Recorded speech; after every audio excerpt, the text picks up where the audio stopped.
What if your child's so-called bad behavior, the yelling, the defiance, the refusal to listen, wasn't actually misbehavior, but a sign that their nervous system was in distress?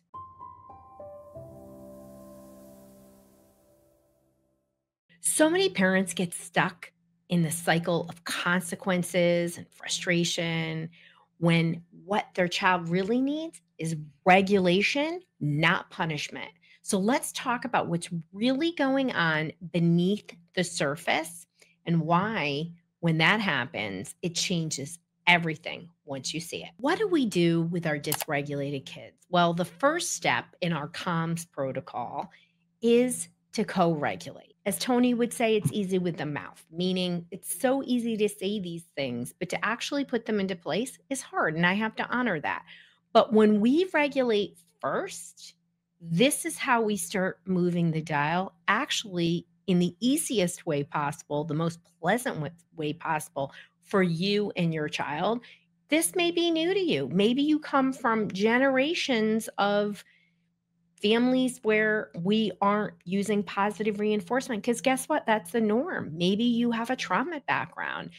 Maybe you have stuff in your history that just makes it harder for you to parent. Well, it doesn't mean that you can't shift and create this beautiful way to co-regulate with your child because you are your kid's emotional anchor. Whether you meet them with dysregulation or you meet them with calm, that's your choice. But your kid needs for you to be regulated. And they didn't sign up for you, but you signed up for them and you can do it. When your child is dysregulated, what we need to do is start understanding what these signs mean, right? So when we see understimulation or overstimulation, that has to be our oops, what's going on? We got to put our detective hat on and start understanding, right?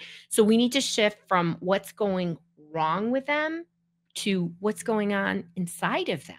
Because when we do that, we are able to avoid personalizing behavior and we're able to bring calm, not just to your child, but your whole family ecosystem. How do we use tools to regulate ourselves? I can go on and on and on. Please listen to the episodes on explicitly on co regulation.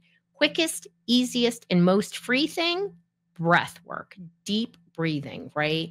You can use sensory strategies. You can use body movement techniques, my butterfly tapping or EFT tapping or heart hug. You can use somatic techniques. You can use sensory techniques. I already said you can use a lot of different things. You can also do full nervous resets, like including neurofeedback and PEMF. You can move to different levels, but let's keep it simple. Breath is something we all can do it. You're probably doing it wrong. And make sure you go and learn about a 478 breath in my other videos. First, we need to rethink what is quote unquote bad behavior, right? That talking back, maybe aggression or difficulty transitioning or tantrums or avoidance, non-compliance, not listening, right? We're often seeing that as disrespect, manipulative, or attention seeking. And it leads to consequences like timeouts, loss of privileges, yelling, power struggles. Nobody benefits from that. And so, what's actually happening is nervous system dysregulation and people getting stuck, right? Whether it's a child with a teacher, because trust me, I've seen that. It's a child with any caregiver, parent, grandparent. Behavior is often a stress response, not a conscious choice. It doesn't mean we can't behaviorally address it, but we've got to regulate first, right? So when the nervous system moves into fight, flight, freeze, or fawn, it can show up as defiance, aggression, that's fight. It can show up as running and hiding, that's flight, shut down, freeze. We all think shutdown is a great thing, but that's a kid who's going to be super depressed and withdrawn, and that has its own other issues. And people pleasing or saying, I don't know, that's fawn. These are all behavioral clues that your kid needs support, not more discipline. Okay. I know that's hard. It's a shift, but that's why you're here. And dysregulation can be caused by compounded stressors, everyday stressors. Maybe your kid has a clinical issue, anything from anxiety, OCD. Our kids that are wired uniquely, including our own, are prone to more dysregulation, both under and under overstimulation. It could be due to sensory overload. It can be inflammation, infection, toxins, nutrition, poor sleep, trauma, anxiety. There's a lot of sources. Yes, we want to always address the source, but regulating the nervous system is something that it doesn't matter what the source is. These techniques work to help regulate your nervous system.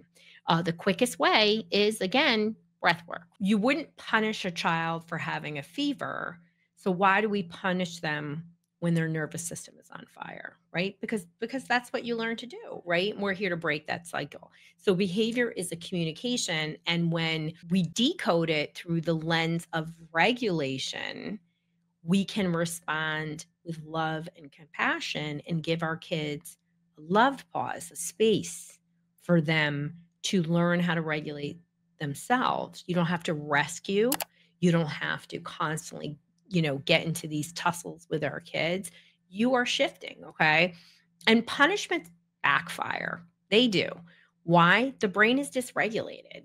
They can't learn when they're dysregulated. They can't reason. You are trying to work with a hijacker, and you know that. That's why you're here. Punishment increases stress, and more dysregulation causes more behavior, right? So, and think in the end, what are they learning? I know you think, well, fear-based punishment doesn't fix anything. And just know that kids aren't choosing to misbehave.